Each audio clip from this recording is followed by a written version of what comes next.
Sudarshan चटर्की TV news Marathi मध्ये सर्वांचे सहर्ष स्वागत। पाहूया आजच्या ठळक घडामोडी।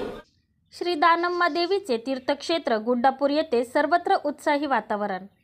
गड्डीनाडू कन्नड प्राधिकरणाकडून कर्नाटक संभ्रम 50ची जयंत तयारी।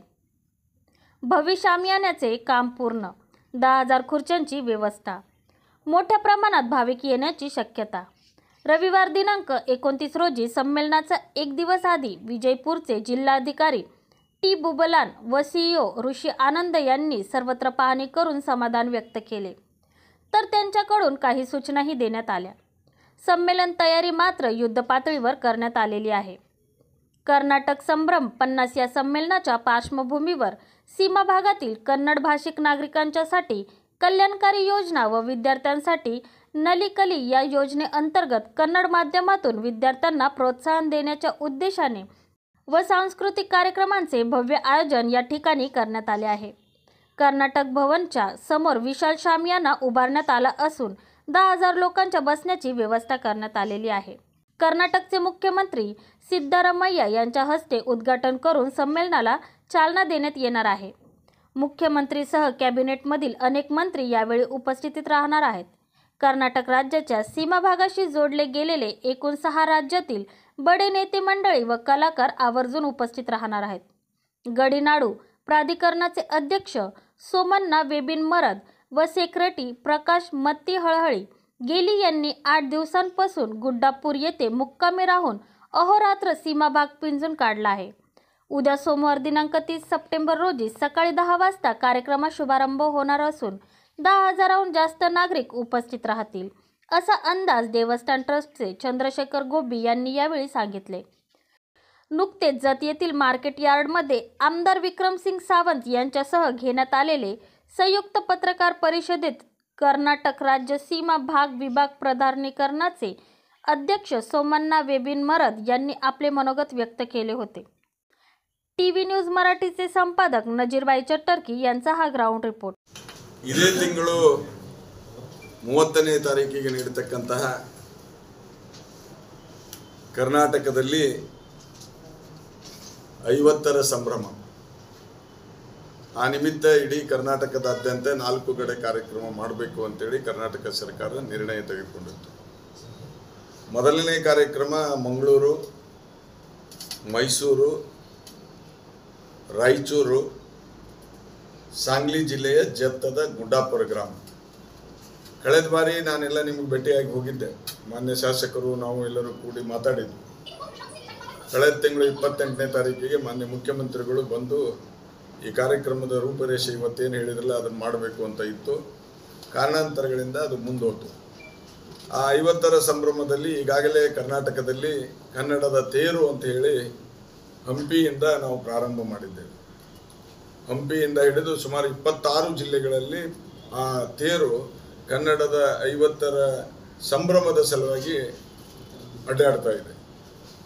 ನವೆಂಬರ್ 1ರಂದು ಕರ್ನಾಟಕ ರಾಜ್ಯೋತ್ಸವದ ದಿನಾಚರಣೆಯ ದಿವಸ ಬೆಂಗಳೂರಿನ ವಿಧಾನಸೌಧದ ಆವರಣದಲ್ಲಿ ಭುವನೇಶ್ವರಿ ತಾಯಿಯ ಒಂದು ಮೂರ್ತಿ ಪ್ರತಿಷ್ಠಾಪನೆ ಆಗ್ತಾ ಇದೆ ಕರ್ನಾಟಕ ರಾಜ್ಯೋತ್ಸವದ ಅಂಗವಾಗಿ।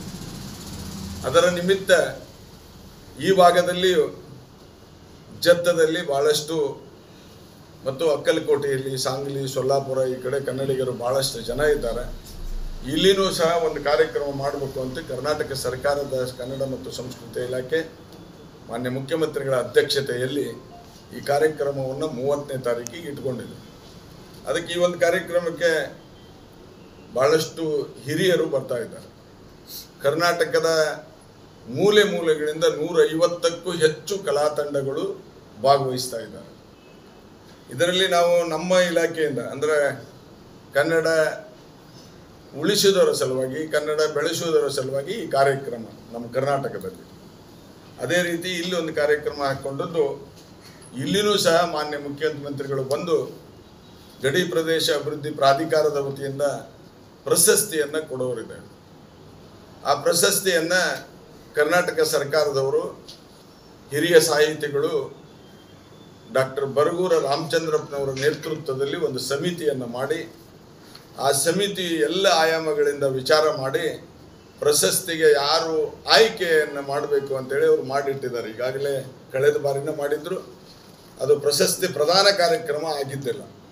ಆ ಪ್ರಶಸ್ತಿ ಪ್ರದಾನ ಕಾರ್ಯಕ್ರಮವನ್ನು ಸಹ ಡಾಕ್ಟರ್ ಜಯದೇವಿ ತಾಯಿ ಲಿಗಾಡೆ ತಮಗೆಲ್ಲ ಗೊತ್ತಿದೆ, ನಾಡೋಜ ಡಾಕ್ಟರ್ ಕಯ್ಯಾರೆ ಕಿಣ್ಣಯ್ಯರ ಇರೋದು ಮತ್ತು ಡಾಕ್ಟರ್ ಚನ್ನಬಸವ ಪಟ್ಟದ್ದೇವರ ಇವರ ಹೆಸರಿನಲ್ಲಿ ನಾವು ಪ್ರತಿ ವರ್ಷ ಪ್ರಶಸ್ತಿಯನ್ನು ಪ್ರದಾನ ಮಾಡ್ತೇವೆ. ಈ ಬಾರಿನೂ ಸಹ ಕಳೆದ ವರ್ಷ ಈ ವರ್ಷದ್ದನ್ನು ಡಾಕ್ಟರ್ ಬರಗೂರ ರಾಮಚಂದ್ರಪ್ಪನವರ ಸಮಿತಿ ಅದನ್ನು ಆಯ್ಕೆ ಮಾಡಿ ಇಟ್ಟಿದೆ, ಪ್ರದಾನ ಮಾಡಿದ್ದಿಲ್ಲ.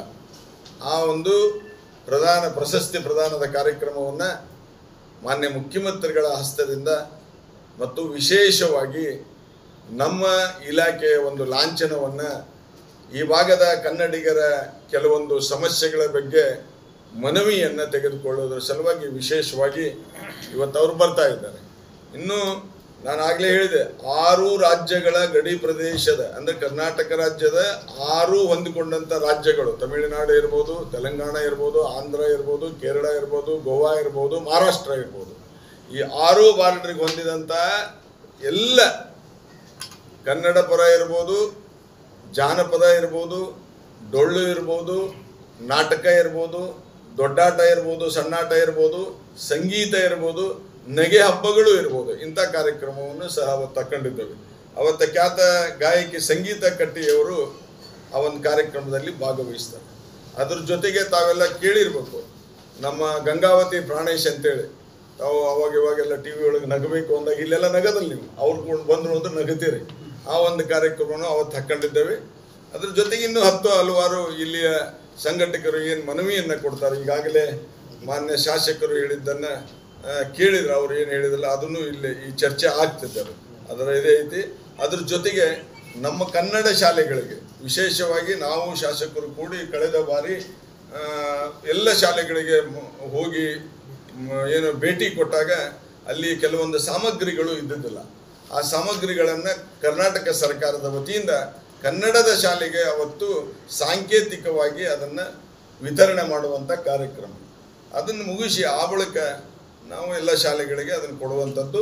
ಮತ್ತು ವಿಶೇಷವಾಗಿ ಈ ಭಾಗದ ಕೆಲವೊಂದು ಸಮಸ್ಯೆಗಳಿಗೆ ಸ್ಕೂಲಲ್ಲಿರ್ತಕ್ಕಂಥ ಡೆಸ್ಕ್ ಆಗಿರ್ಬೋದು, ನಮ್ಮದು ಏನದು ಗ್ರಂಥಾಲಯಕ್ಕೆ ಆಗಬೇಕಾದಂಥ ಸಲಕರಣೆಗಳಿರ್ಬೋದು, ಆ ಬಳಿಕ ಮಕ್ಕಳಿಗೆ ಏನಾದರೂ ಸೈಕಲಿಗೆ ಕೊಡುವಂಥ ವಿತರಣೆ ಕಾರ್ಯಕ್ರಮ ಆಗಿರ್ಬೋದು, ಕೆಲವೊಂದು ಸ್ಕೂಲು ಕಾಲೇಜುಗಳಿಗೆ ಬಸ್ಸುಗಳನ್ನು, ಸರ್ಕಾರಿ ಸ್ಕೂಲ್ಗಳಿಗೆ ಬಸ್ಸುಗಳನ್ನು ಕೊಡುವಂಥದ್ದು ಇರ್ಬೋದು, ವ್ಯಾನ್ಗಳನ್ನು ಕೊಡುವಂಥದ್ದು ಇರ್ಬೋದು, ನೀರನ್ನು ವ್ಯವಸ್ಥೆ ಮಾಡ್ತಕ್ಕಂಥದ್ದು ಇರ್ಬೋದು, ಎಲ್ಲಿ ಏನೈತಿ ಶೌಚಾಲಯ ಮಾಡ್ತಕ್ಕಂಥದ್ದು ಇರ್ಬೋದು, ಸಾಂಸ್ಕೃತಿಕ ಭವನಗಳನ್ನು ಕಟ್ಟುವಂಥದ್ದು ಇರ್ಬೋದು, ಇಂಥ 10 ಹಲವಾರು ವಿಷಯಗಳನ್ನು ಮಾನ್ಯ ಮುಖ್ಯಮಂತ್ರಿಗಳ ನಜರಿಗೆ ತರೋದ್ರ ಸಲುವಾಗಿಯೇ ಈ ಕಾರ್ಯಕ್ರಮ.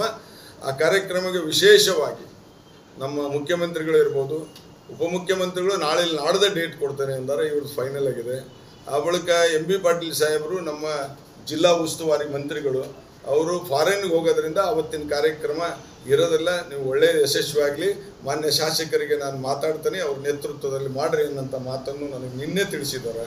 ಅದ್ರ ಜೊತೆಗೆ ಶಿವಾನಂದ ಪಾಟೀಲರು ಹಾವೇರಿ ಡಿಸ್ಟಿಕ್ಕಿನ ಉಸ್ತುವಾರಿ ಮಂತ್ರಿಗಳು ಬರ್ತಾರೆ. ಇಲ್ಲಿಯ ಶಾಸಕರ ನೇತೃತ್ವದಲ್ಲಿ ಆ ಸಭೆ ಮತ್ತು ನಮ್ಮ ದಾನಮ್ಮ ದೇವಿಯ ಟ್ರಸ್ಟಿನ ವತಿಯಿಂದ ಅಲ್ಲಿ ಎಲ್ಲ ವ್ಯವಸ್ಥೆ ಅಂದರೆ ರೂಮಿನ ವ್ಯವಸ್ಥೆ ಇರ್ಬೋದು, ಊಟದ ವ್ಯವಸ್ಥೆಯನ್ನು ಅವ್ರು ಮಾಡಿದ್ದಾರೆ. ನಮ್ಮ ಇಲಾಖೆಯಿಂದನೂ 10 ಹಲವಾರು ಕಾರ್ಯಕ್ರಮಗಳು ಇದೆ. ಒಟ್ಟಾರೆ ಕನ್ನಡದ ಕಾರ್ಯಕ್ರಮವನ್ನು ಮಾಡಬೇಕು, ಪ್ರಶಸ್ತಿ ಪ್ರದಾನವನ್ನು ಮಾಡಬೇಕು ಅನ್ನೋಂಥ ಈ ಒಂದು ಒಳ್ಳೆಯ ಸದುದ್ದೇಶವನ್ನು ಇಟ್ಟುಕೊಂಡು ಇವತ್ತು ಕಾರ್ಯಕ್ರಮವನ್ನು ಮಾಡ್ತೇವೆ. ಅದಕ್ಕೆ ನಾನು ನಿಮಗೂ ಸಹ ವಿನಂತಿ ಮಾಡ್ಕೊಳ್ತಾ ಇದ್ದೇನೆ, ಆ ಕಾರ್ಯಕ್ರಮಕ್ಕೆ ತಾವು ಬಂದು ಯಶಸ್ವಿಗೊಳಿಸಬೇಕು, ಅದರ ಜೊತೆಗೆ ಇದನ್ನು ಪ್ರಚಾರವನ್ನು ಕೊಡಬೇಕು ಅನ್ನೋಂಥ ವಿನಂತಿಯನ್ನು ಮಾಡ್ತಾ ಇದ್ದೇನೆ. पुढील बातम्या पाहण्यासाठी आपले चॅनल लाईक आणि सबस्क्राइब करा व बेल आयकॉन दाबायला विसरू नका.